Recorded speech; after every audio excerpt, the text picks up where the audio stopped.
Hey, what's up, Chemical Guys family, and welcome to your complete 101 guide on how to apply Hydro Slick ceramic coating hyperwax to your ride. By the end of this video, I promise that you guys will know how to properly apply a durable, long-lasting layer of ceramic shine and protection to your paint, glass, metal, chrome, wheels, headlights, and so much more, fast, fun, and easy. So as far as the prep, we've already taken the time to just go ahead and wash the vehicle. Now we did give it a thorough wash with some of our Clean Slate, which is a surface cleansing car wash soap. Now that soap is intended to strip off all kinds of waxes, sealants, and glazes from your paintwork. That way, whenever you go into your clay barring and your polishing prep, it's not gonna interfere with your results. And the reason that you wanna do that to begin with is because whenever you apply ceramic, you wanna apply it onto clean and bare paint. So what I mean by that is you don't want any kind of waxes or oils on there because that can actually interfere with the bond of the ceramic to the paintwork.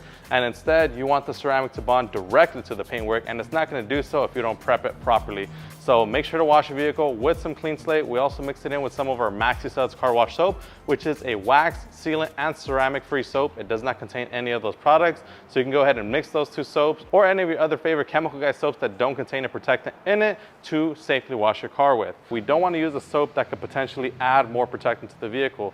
The mission is to strip it away from all the protectants, and you're not going to be doing so if you're mixing it with a soap that has a protectant like Extreme Body Wash and Wax, Supreme Wash and Wax, or even Hydro Stud ceramic car wash soap. You don't want to use those soaps because you're trying to strip away the waxes, the sealants, and glazes, and at the same time you're also trying to add more. It just defeats the purpose. And another reason why we mixed it with our Maxi Suds car wash soap is simply because I wanted to get a deeper lather with our foam cannon. Now, another thing that I did want to point out, as you guys may be seeing right now in this footage, is after we finish washing it and rinsing it, one thing you'll notice is that whenever we go to rinse it off, you'll notice that the water tends to stick and drag on your paintwork.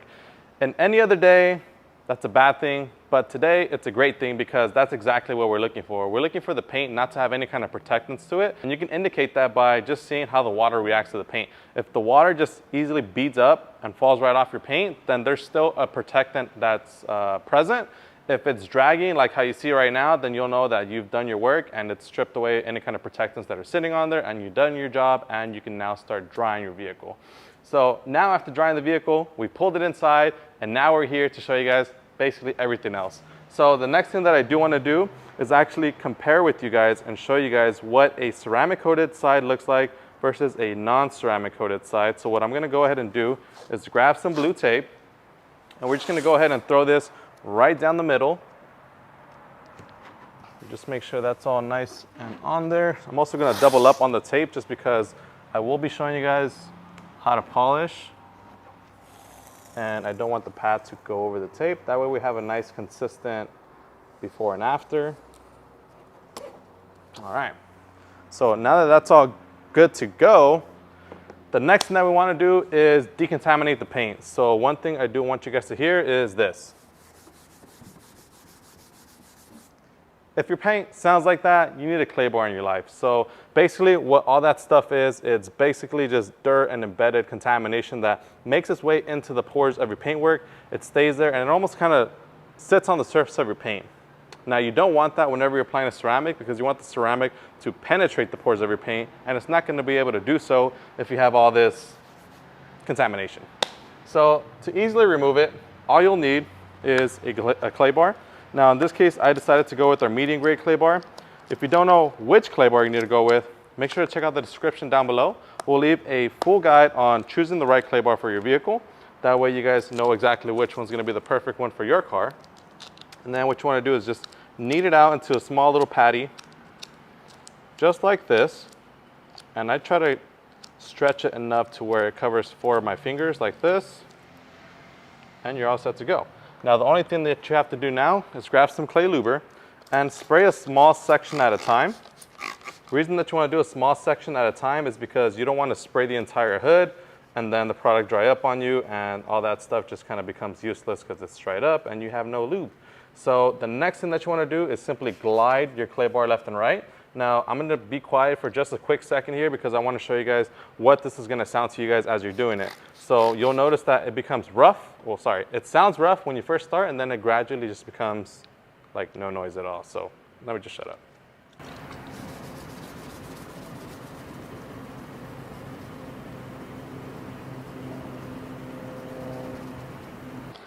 All right, well, if you guys can hear it, great. If you can't, then you can just go ahead and just go from the feel. If when you're gliding it left and right, it just feels glass smooth, then you can go ahead and move on. If you still feel it a little bit rough, then just keep on going over the same section until you fully removed all the contamination. So right now what I'm gonna do is I'm just gonna quickly speed through this and I'll be right back with you guys for the next step in this process.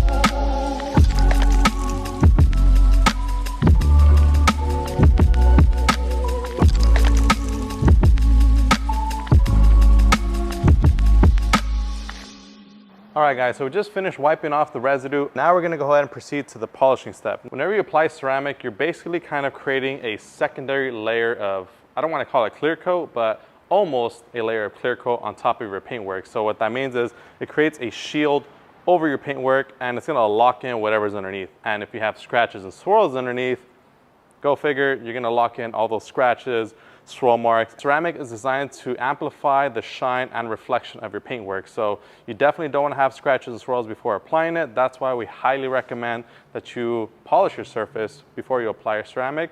You can get away with applying it without polishing, but like I said, you're better off just polishing it now and just getting a lot better result, especially when you're already taking the time and effort to ceramic coat your vehicle. You may as well do it the correct way.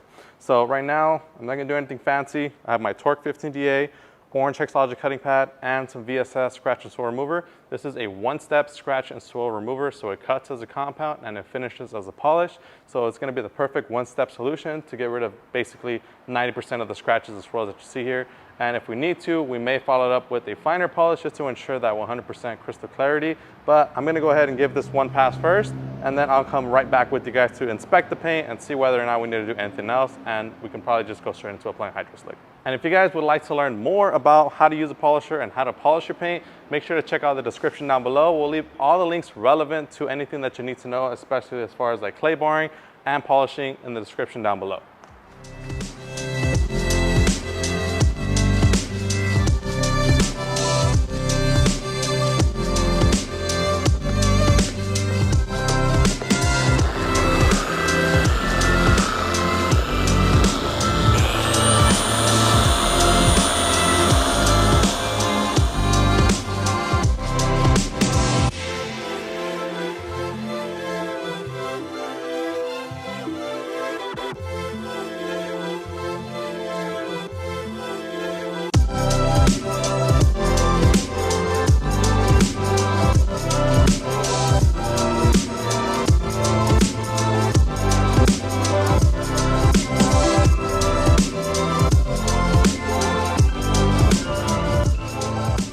One quick thing I do want to mention real quick is that we are done polishing this section. Now I did use one of my green workhorse towels to wipe off the residue of the clay luber. I used another towel to wipe off the residue of VSS. And now I'm going to grab one more towel and use it to wipe it down with our wipeout. Now before you do that, make sure to take off the tag so that you don't scratch your finish, because the last thing that you want to do, especially after perfecting your shine and getting rid of the scratches and swirls, is to scratch it again with a tag on your towel. Now the reason that we're using wipeout, this is a surface cleansing spray. Now even though our VSS is water-based and contains no fillers or oils within it, I still like to just simply wipe it down with this, because this right here is an alcohol cleaning mixture that's going to wipe off any oils that may have gotten on the surface and any of the steps that you guys may have been doing. Another thing to keep in mind is wear gloves, because naturally your fingertips have oils. So, you know, the last thing that you want to do is have any kind of oil sitting on the surface, and that's why I'm wearing gloves. Probably should have mentioned that at the beginning of the video, but now you guys know. So this product, it's extremely easy to use. Simply spray it, wipe it, you're good to go. It literally leaves like no residue left behind. If you do have any residue, then just go ahead and just give it a one over with the dry side of your microfiber towel. And at this point of the process, your paint should be like as smooth as glass. Like I'm talking about, your towel should just glide right over. If you feel any kind of rough patches, you're gonna have to go back and clay bar. If not, and everything feels all nice, smooth, and soft, then you're all ready to start applying Hydro Slick.